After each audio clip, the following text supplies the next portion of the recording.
Hello everyone.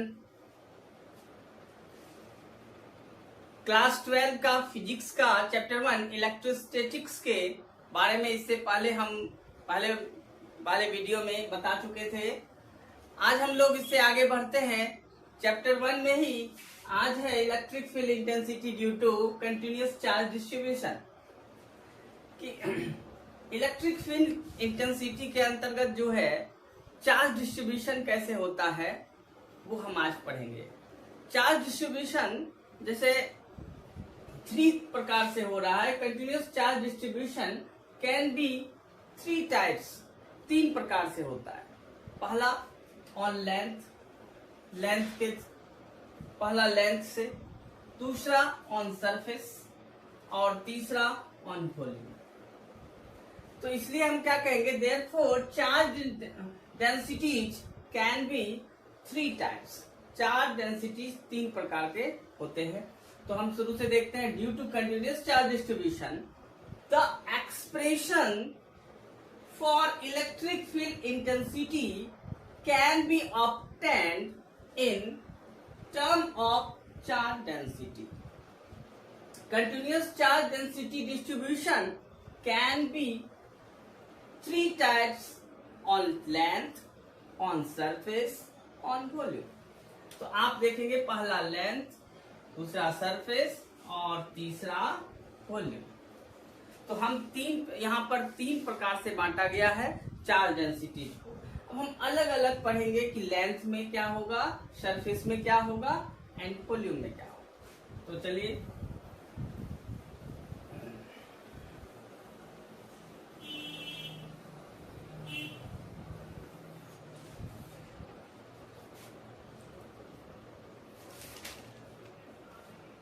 जब charge density जब length में होता है तो उसे लीनियर चार्ज डेंसिटी कहा जाता है। तो आप लिखेंगे, पहला होगा linear charge density.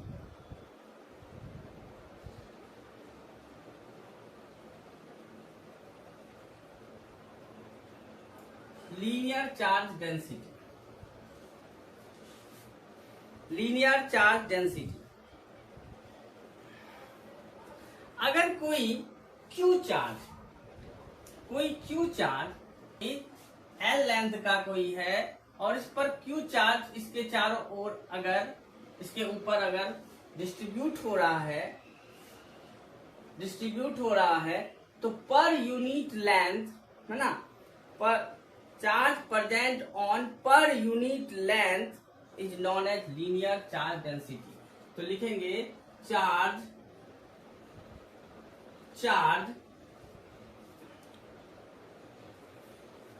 present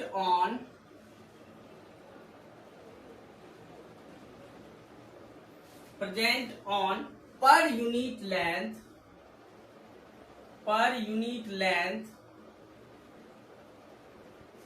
is known as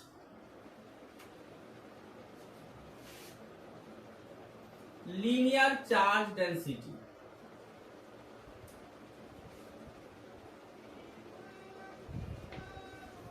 charge अगर पर यूनिट लेंथ है ना, charge present on per unit length is known as linear charge density. तो लीनियर चार्ज डेंसिटी तो लिखेंगे लीनियर चार्ज डेंसिटी को डिनोट कैसे करेंगे, इसे लैम्डा से denote, it is denoted by lambda.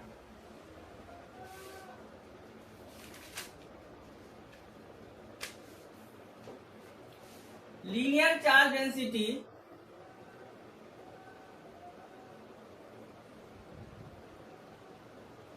Lambda equal to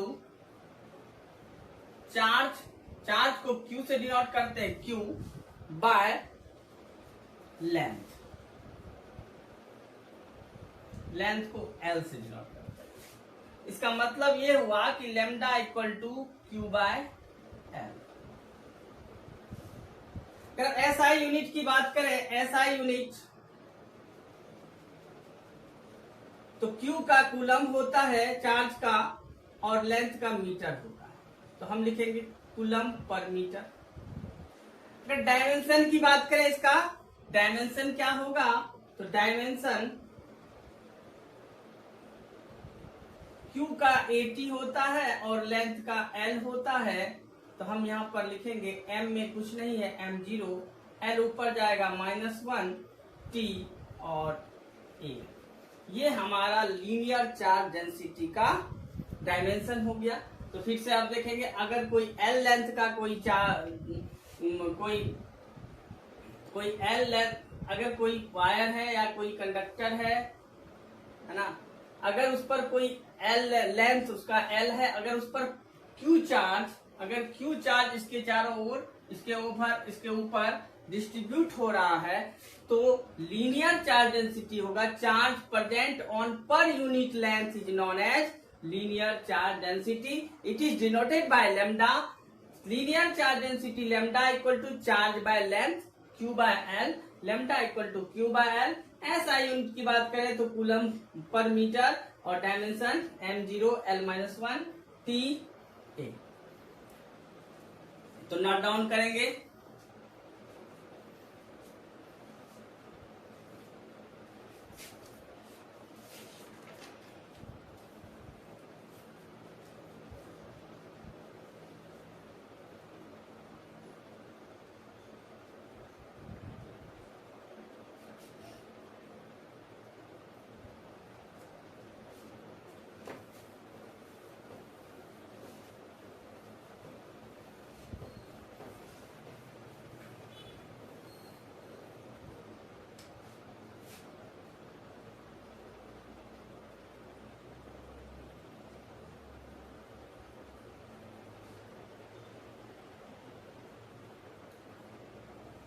second है आपका सरफेस चार्ज डेंसिटी। अगर कोई सरफेस है, उसका एरिया अगर A है और इस पर Q चार्ज अगर डिस्ट्रीब्यूट हो रहा है, इसके चारों ओर Q चार्ज अगर डिस्ट्रीब्यूट हो रहा है, अगर कोई सरफेस है, अगर वो उसका एरिया A है और उसके ऊपर Q चार्ज डिस्ट्रीब्यूट हो रहा है, चार्ज Q अगर डिस्ट्रीब्यूट हो रहा है, तो चार्ज डेंसिटी, तो हम लिखेंगे the charge present on per unit area, charge present on per unit area is known as surface charge density.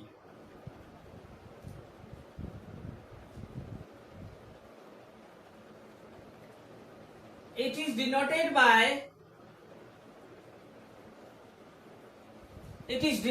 by sigma. तो surface charge density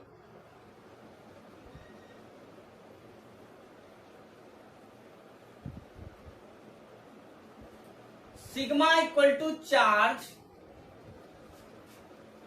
Q by area A। तो sigma equal to हम लिख सकते हैं Q bye A। अगर हम SI unit की बात करें, SI यूनिट क्या होगा, चार्ज का कूलम होता है और एरिया का मीटर स्क्वायर होता है। तो हम लिख सकते हैं कूलम मीटर पर मीटर स्क्वायर। डायमेंशन की बात करें कि डायमेंशन इसका क्या होगा, तो डायमेंशन इसका Q का 80 होता है और एरिया का L2 होता है। तो यहां पर M0 हो रहा है, L-2 हो रहा है, T और A। तो ये इसका डायमेंशन है। फिर से आप एक बार देखेंगे, सरफेस चार्ज डेंसिटी, अगर कोई सरफेस है और उसका एरिया A है, अगर उस पर चार्ज Q उसके ऊपर डिस्ट्रीब्यूट हो रहा है, तो the charge present on per unit area is known as surface charge density. It is denoted by sigma.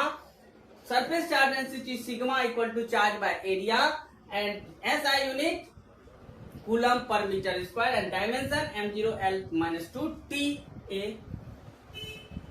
Note down करेंगे।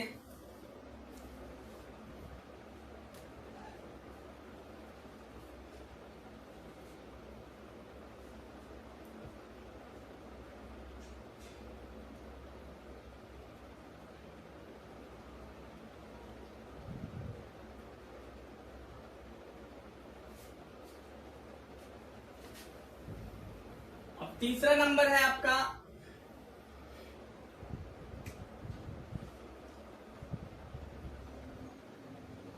Volume charge density.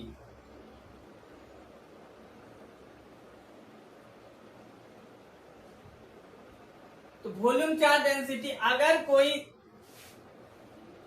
अगर इसका वॉल्यूम भी है, इसके ऊपर अगर क्यू चार्ज को अगर हम डिस्ट्रीब्यूट करते हैं, अगर क्यू चार्ज इसके ऊपर डिस्ट्रीब्यूट हो रहा है वॉल्यूम इसके, तो हम कहेंगे charge present in per unit volume, in per unit volume is known as volume charge density. It is denoted by rho. तो जहां जहां सरफेस है वहां वहां वॉल्यूम लगाते हैं, वॉल्यूम चार्ज डेंसिटी, और इसे हम रो से डिनोट करते हैं। चार्ज बाय वॉल्यूम होगा,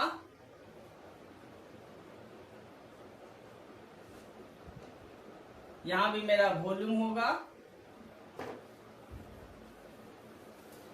तो देखिए कि volume charge density, the charge present in per unit volume is known as volume charge density. It is denoted by rho. इसे हम रो से डिनोट करते हैं। वॉल्यूम चार्ज डेंसिटी रो बराबर चार्ज बाय वॉल्यूम।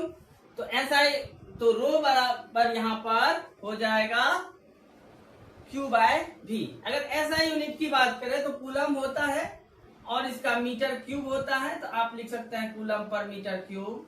और डायमेंशन की बात करें तो 80 बाय वॉल्यूम का L3 होता है, तो आप यहां लिखेंगे M0 L-3 T और A। ये आपका वॉल्यूम चार्ज डेंसिटी है। नोट डाउन करेंगे।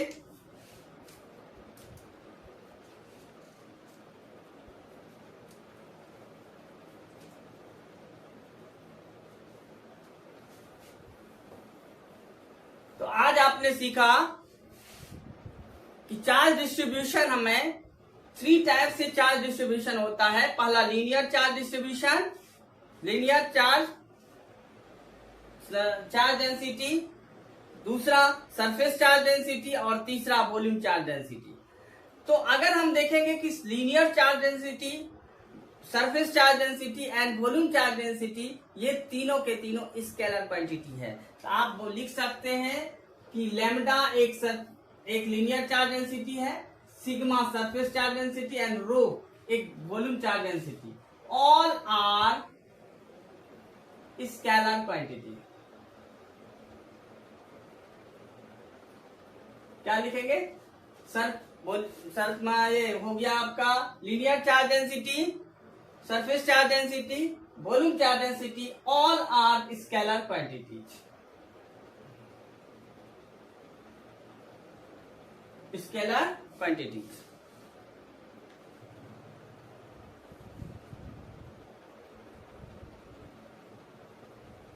Electric lines of force. Electric lines of force में आप देखेंगे कि अगर किसी इलेक्ट्रिक फील्ड में एक पाथ बनता है, जैसे कोई भी इलेक्ट्रिक फील्ड जो है, इलेक्ट्रिक फील्ड लाइन में एक पाथ बनता है। अगर हम किसी पॉजिटिव टेस्ट चार्ज को रखेंगे तो उसके अलॉन्ग एक पाथ बनता है। जैसे अगर हम पॉजिटिव सोर्स चार्ज को रखेंगे तो इसमें जो है रेडियली आउटवर्ड की ओर एक पाथ बनता है। अगर हम निगेटिव सोर्स चार्ज को रखेंगे तो इनवर्ड की ओर एक पाथ बनता है। इलेक्ट्रिक फोर्स का एक पाथ बनता है, उस पाथ को ही यहां पर इलेक्ट्रिक लाइन्स ऑफ फोर्स कहेंगे। अब देखेंगे कि ये क्या है, तो लिखेंगे the path traced out by an isolated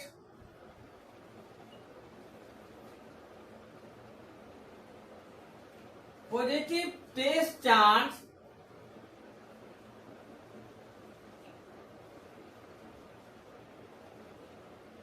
in an electric field is known as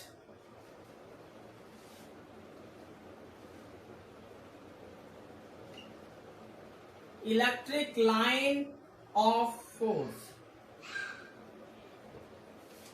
तो आपने यहां देखा कि the path traced out by an isolated positive test charge in an electric field. एक इलेक्ट्रिक फील्ड में जो पाथ टेस्ट हो रहा है किसके कारण? पॉजिटिव टेस्ट चार्ज है ना, पॉजिटिव टेस्ट चार्ज, उसे ही कहेंगे electric line of force.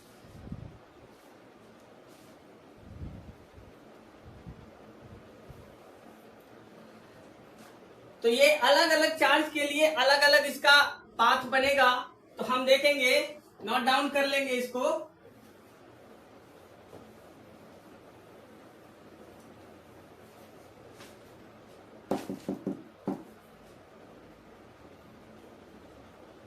Lines of force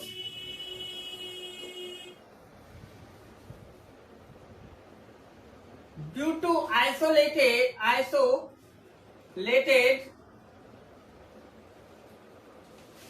positive point charge.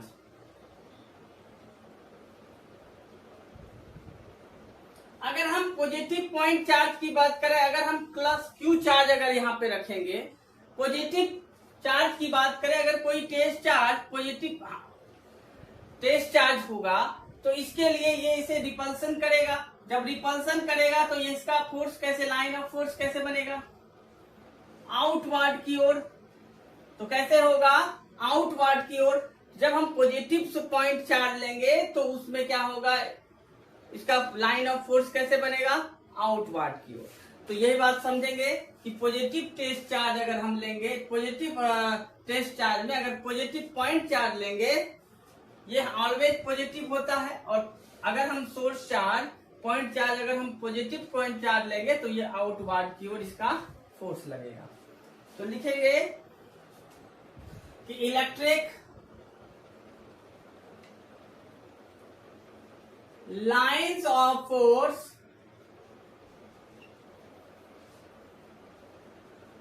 Due to an isolated positive point charge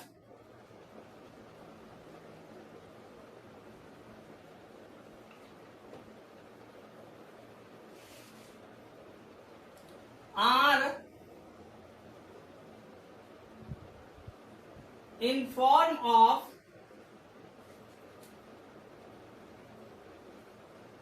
straight line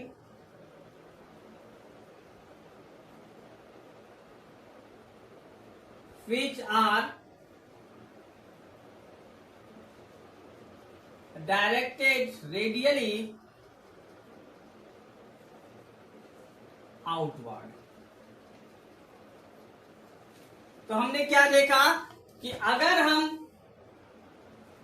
हम कोई पॉजिटिव पॉइंट चार्ज की बात करेंगे, पॉजिटिव पॉइंट चार्ज रखेंगे, तो क्या होगा कि ये स्ट्रेट लाइन बनेगा, स्ट्रेट पाथ बनाएगा और आउटवर्ड की ओर बनाएगा, आउटवर्ड। तो electric line of force due to an isolated positive point charge are in form of straight line which are directed radially outward. कैसे होगा? आउटवर्ड की ओर होगा और स्ट्रेट लाइन होगा। तो नोट डाउन कर लेंगे।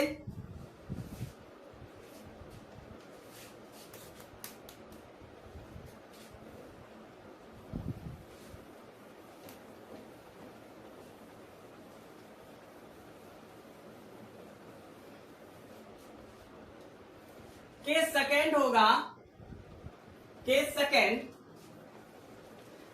सेकेंड में लिखेंगे electric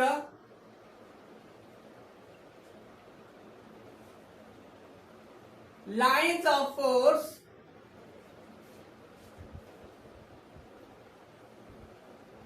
due to isolated negative point charge.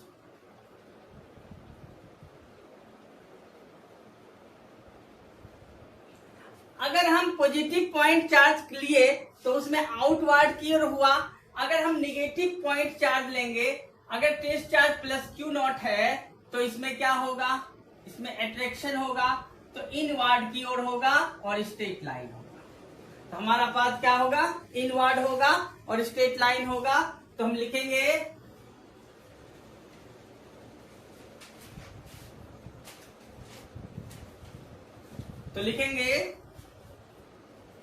Electric lines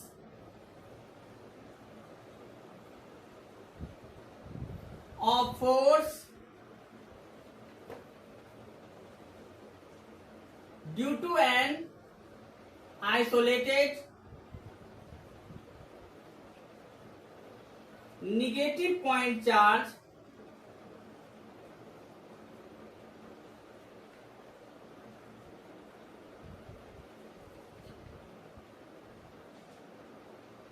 negative point charge are in form of a straight line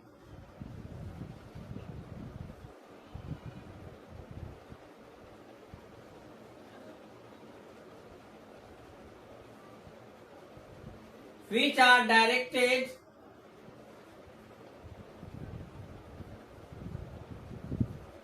radially inward। तो हमने देखा कि अगर कोई हम इलेक्ट्रिक फील्ड लाइंस में इलेक्ट्रिक लाइंस ऑफ फोर्स जो होगा किसी आइसोलेटेड नेगेटिव पॉइंट चार्ज के लिए are in the form of straight line which are directed radially inward. अंदर की ओर फोर्स लगेगा। अंदर की ओर क्यों लगेगा, क्योंकि यहाँ पे अट्रैक्शन हो रहा है ना, तो यहाँ पर अट्रैक्शन हो रहा है, इसलिए ये स्ट्रेट लाइन होगा और इनवर्ड की ओर होगा। नेक्स्ट है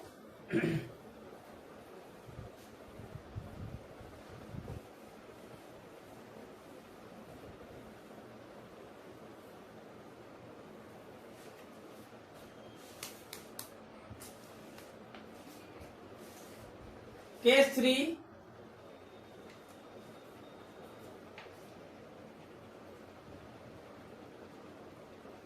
electric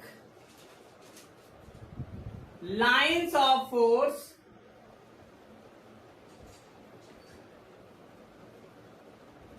due to two equal and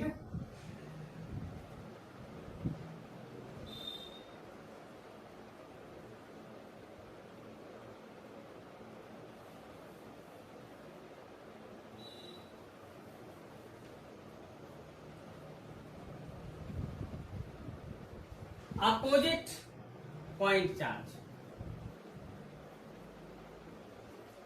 अगर हम दो equal and opposite point charge को लेंगे तो इसका क्या बनेगा, देखेंगे। अगर हम एक जगह प्लस क्यू चार्ज ले लिए और एक जगह माइनस क्यू चार्ज ले लिए, दोनों पॉइंट चार्ज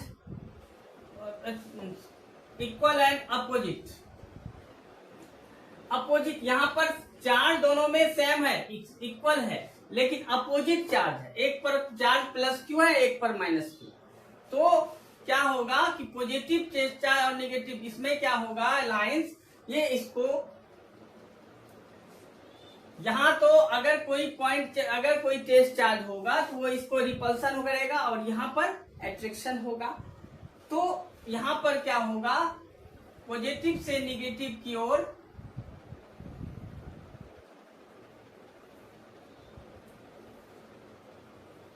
पॉजिटिव से निगेटिव की ओर जाएगा, इससे आउटवर्ड की ओर होगा, बाहर निकलेगा, और इसमें जो है अंदर की ओर होगा।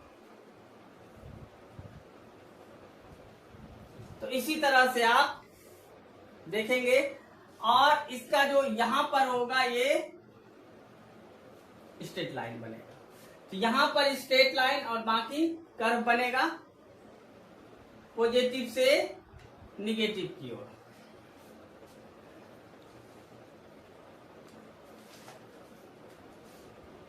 ये बाहर की ओर जाएगा और यहाँ पर अंदर की ओर। तो देखेंगे, इसमें लिखेंगे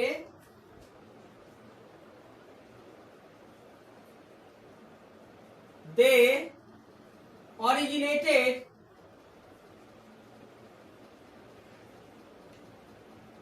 at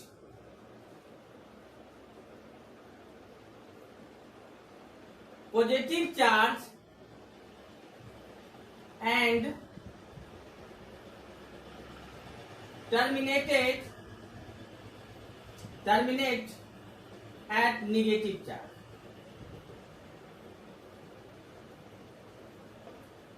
पॉजिटिव चार्ज से ओरिजिनेट होगा और नेगेटिव चार्ज पे ये टर्मिनेट करेगा, मतलब पॉजिटिव से शुरू होगा और नेगेटिव पे जाकर खत्म होगा। तो लिखेंगे the line of force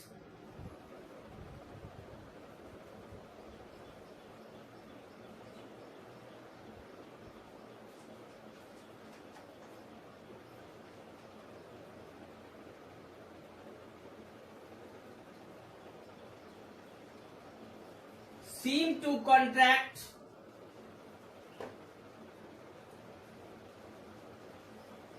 lengthwise like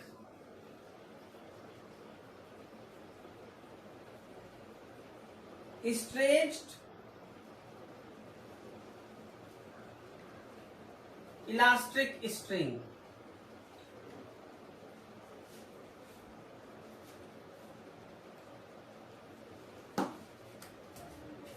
case 4 देखेंगे। केस 4 होगा electric lines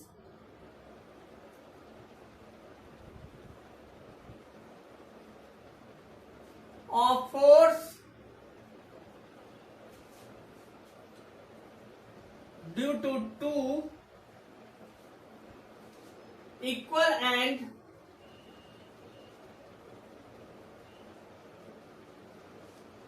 similar positive charge point charge. अगर दो सिमिलर पॉजिटिव टेस्ट चार्ज रखेंगे, पॉजिटिव चार्ज रखेंगे, अगर यहां पर पॉजिटिव चार्ज है और यहां पर भी पॉजिटिव चार्ज, दोनों similar and equal and similar positive charge है, दोनों का चार्ज भी इक्वल है और दोनों का जो है चार्ज इक्वल और सिमिलर चार्ज भी है, दोनों पॉजिटिव चार्ज है। पॉजिटिव चार्ज एक दूसरे को रिपल्सन करेगा, तो इसका जो फील्ड लाइंस होगा ये आउटवर्ड की ओर होगा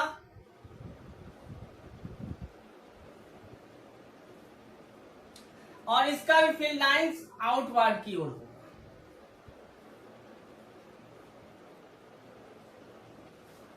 इसका भी फील्ड लाइन ये और बीच में एक न्यूट्रल हो जाएगा जहां पर कोई भी चार्ज नहीं होगा। जब equal and opposite same charge हो, सिमिलर चार्ज हो, तो बीच में न्यूट्रल और ये आउटवर्ड की ओर बनेगा। तो हम कह सकते हैं कि मिड पॉइंट जो होगा वो एन होगा, जो न्यूट्रल कहलाएगा। तो एट मिड पॉइंट, तो लिखेंगे at mid point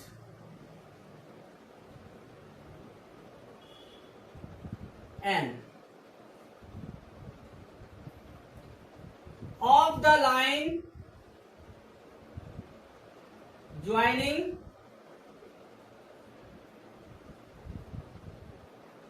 the two charges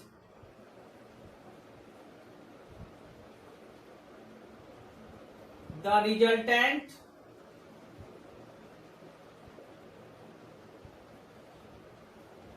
field is 0। Resultant 0।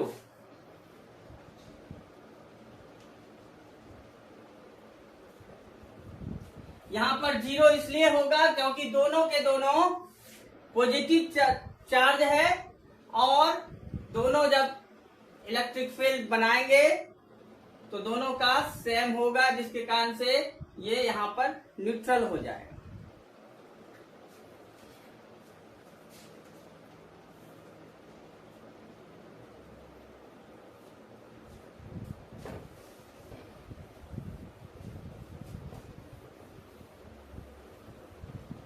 अब इसमें देखेंगे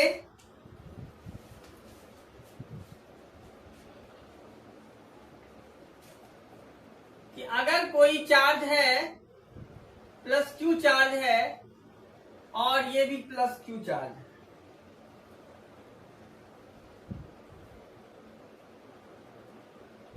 दोनों के लिए सेम चार्ज है, तो इंटेंसिटी इसके लिए मान के चलिए Q1 और Q2 है।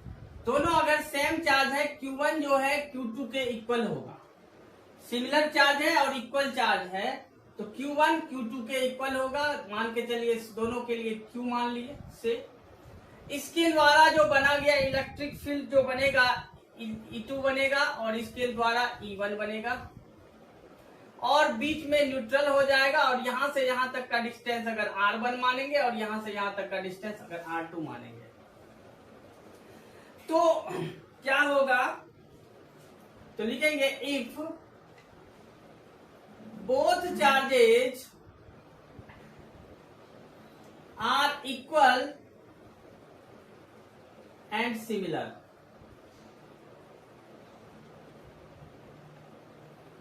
देन तब E1 जो होगा इलेक्ट्रिक फील्ड इसके E2 के इक्वल हो जाएगा। E1 इक्वल टू E2 हो जाएगा और इंटेंसिटी E1 होता है 1/4πε0 into Q by R1 square और intensity 1/4πε0 Q by R2 square.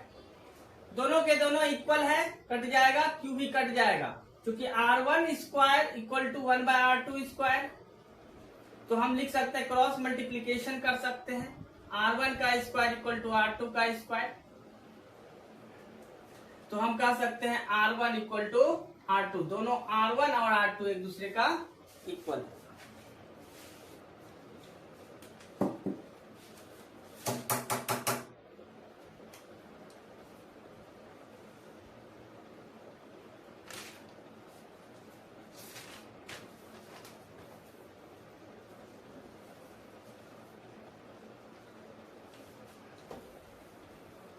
इसमें एक कंडीशन और हो सकता है,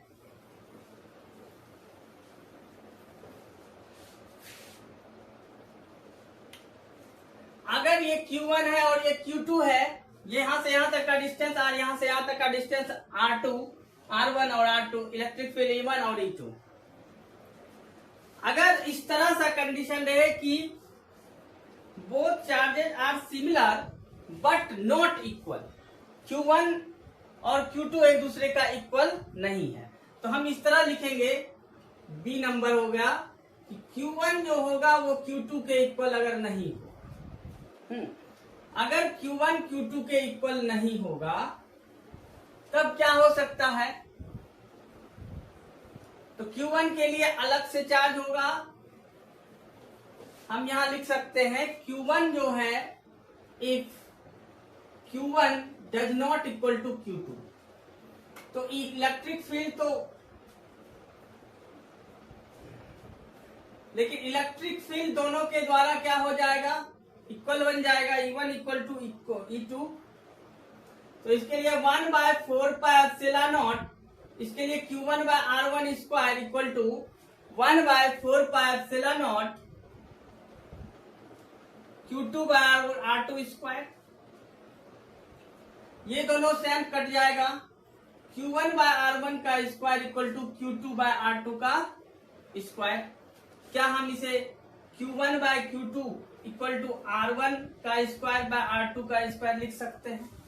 तो यहां पर देखेंगे क्या हम इसे R1 बाय R2 का होल स्क्वायर लिख सकते हैं? तो हम लिखेंगे फाइनली Q1 बाय Q2 बराबर R1 बाय R2 का whole square.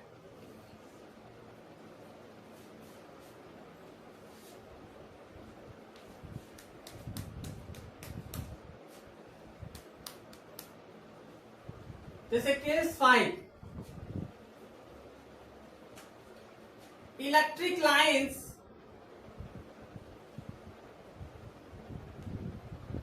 of force due to a long line of charge. अगर किसी लॉन्ग लाइन ऑफ में अगर कोई, तो वहां पर इलेक्ट्रिक फील्ड कैसे बनेगा? अगर कोई एक इस पर पॉजिटिव चार्ज है तो यहां ये आउटवर्ड की ओर और ये भी आउटवर्ड की ओर, आउटवर्ड की ओर, ये भी आउटवर्ड, तो इसका इलेक्ट्रिक फील्ड लाइन इस तरह बनेगा।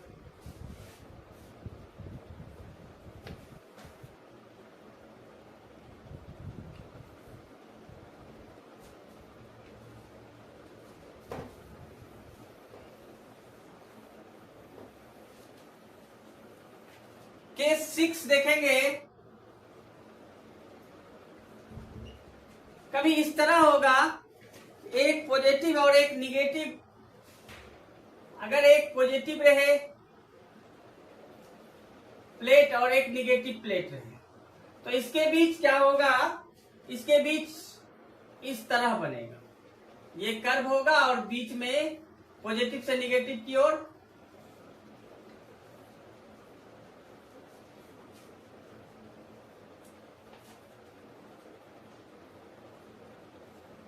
तो लिखेंगे electric lines of force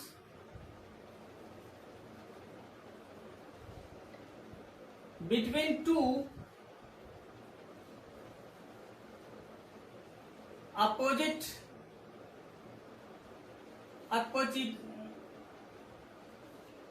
oppositively charged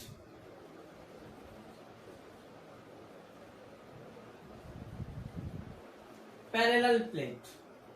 ये आप देखें कि पैरेलल प्लेट में आपका किस तरह से चार्ज होगा, ये पॉजिटिव से निगेटिव की ओर, यहाँ पे कर्व बनेगा और बीच में एक स्ट्रेट लाइन बनेगा। तो इस तरह से thank you for watching video. Video अच्छा लगे तो आप जरूर लाइक एंड सब्सक्राइब करें।